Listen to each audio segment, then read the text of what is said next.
Amateur. Hour. Hello everyone. On the 4th of August 2024, first Insanguination event will begin, and during next 2 weeks we'll have an opportunity to unlock Mataneo, Jump-Punk Intercessor Sergeant, and the first of the Blood Angels faction. As always with those events, I recommend to get this character to at least Epic Rarity, as without Gold 1 rank it won't be playable for most of the game modes. Now, let's check Mataneo. Mataneo's first trait is Deep Strike. He starts the battle in Deep Strike, which means he can move to any free hex on the battlefield that is not adjacent to an enemy, or he can move normally from his current position.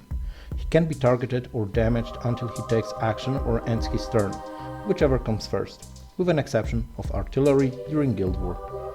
In addition, Mataneo has a flying trait. Except from the obvious, that with it he can travel impassable hexes and move between any elevation, characters with flying won't get any bonuses from tall grass or trenches. Last but not the least is Rapid Assault, which gives Mataneo extra +1 movement before performing his first melee attack and 25 extra damage during the first turn he uses his first melee attack in battle. This might come in handy, especially when mixing it with Mataneo's activated ability. More on that later. Before we jump to Mataneo's abilities. He's a melee character without Resilient, doesn't have Mark 10 Graves, or Terminator armor. Blah. He could have something, at least parry, but he does not. Pity. So now, let's check the abilities. Mataneo's activated ability is Hammer of Wrath.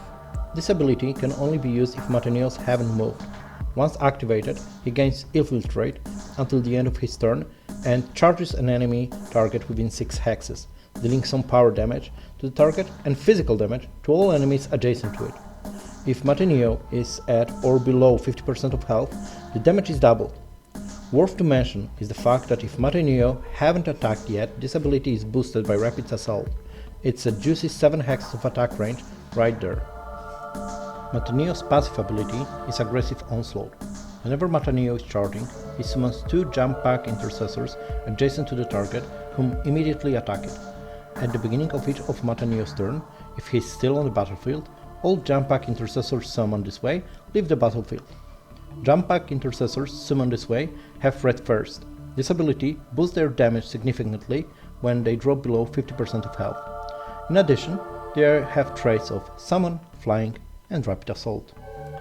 Overall, Mataneo is quite a decent character. He can be a good addition for all Ragnar-based PvP teams thanks to his great range. Aggressive Onslaught gives you 2 new summons every turn, which is useful against AI opponents. AI tends to attack summons first, and such distraction could be quite fine in Legendary Requisition events or Onslaught. In PvP, he can be a good counter to sniper-based teams, Rivals included. I don't see a potential for Guild Wars. To be effective with his summons, he should attack every second turn, and that would be a waste of every second turn. Mataneo is a good addition for arena and PvP oriented players.